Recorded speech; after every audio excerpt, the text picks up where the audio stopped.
Hey Hornets, I'm Sophia. And I'm Maggie. And this is KBTV, Keeling's #1 source of information.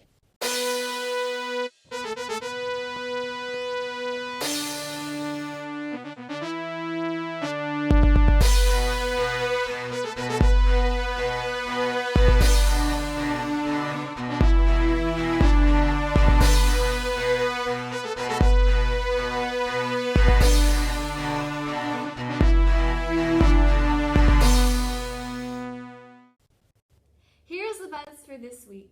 High school applications are due soon.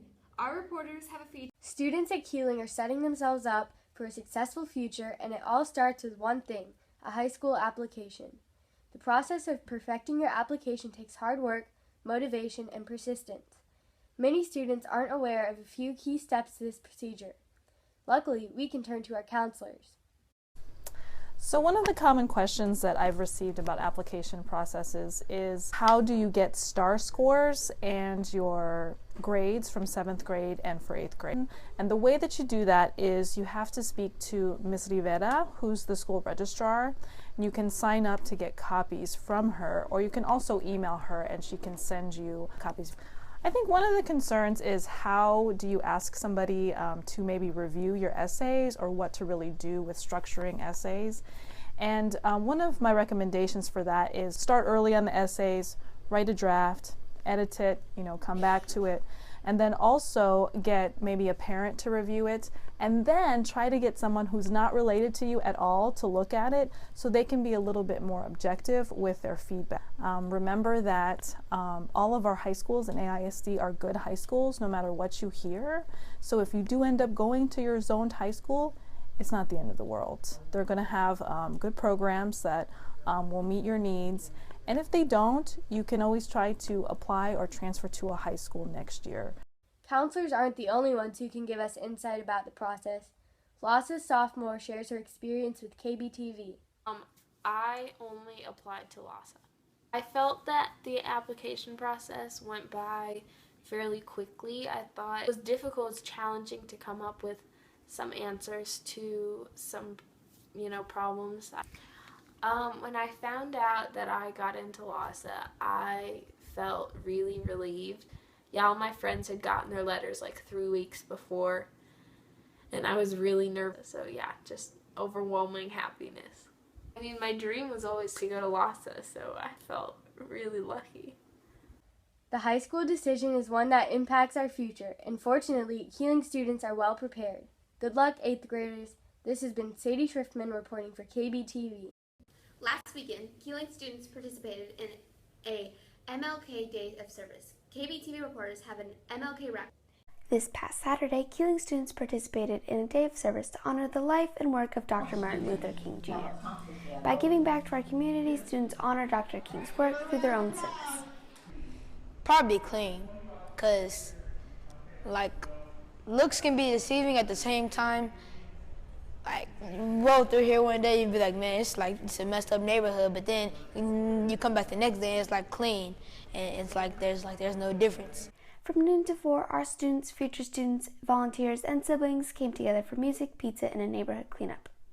I like to pick up trash, and I like to plant trees. Together, the students made the community safe and beautiful.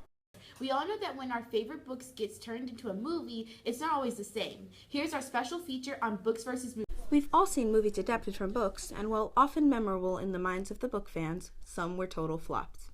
Here's what Keeling students have to say. Movies are better than books, somewhat, because Harry Potter movies are pretty accurate, close to the books, and you get to watch it, and it goes by really quickly. I like books better than movies. I think whenever you read books, just you can imagine it. Okay, so I think I like movies more because you see more of the picture and you see more of the action that's more in base you can picture it, but I like to actually see it happen in action. Personally, I prefer books because when books are made into movies, sometimes they're not very good, like Percy Jackson. Several electives at Keeling, like Percy Jackson and Harry Potter, look at the works of popular authors.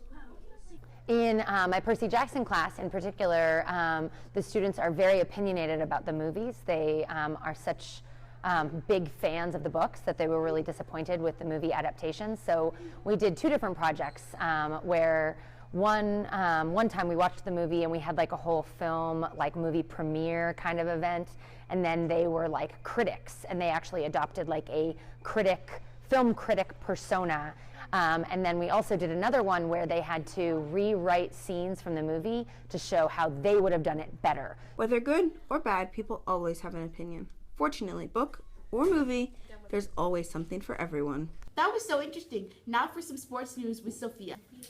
The boys basketball teams play Thursday against Fulmore. The 7th grade teams play at Fulmore, while the 8th grade teams play at Healing.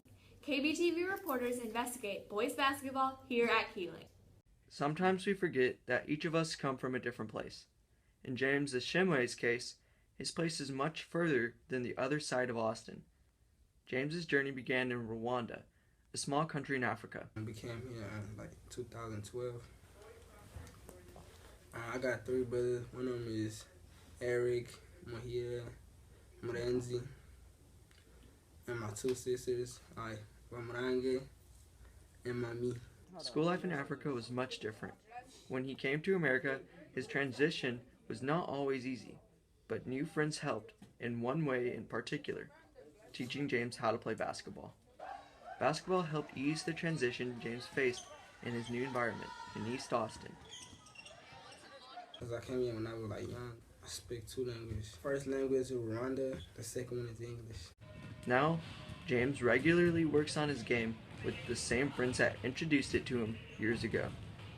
James's hard work earned him a spot as a center on the Keeling basketball A team, proving just how life-changing a single sport can be to someone who needs it the most. This has been Braden Bradford and Sam Whitlow reporting for KBTV. The girls' soccer teams play against Fulmore on Saturday at McCallum High School. Now, back to Maggie.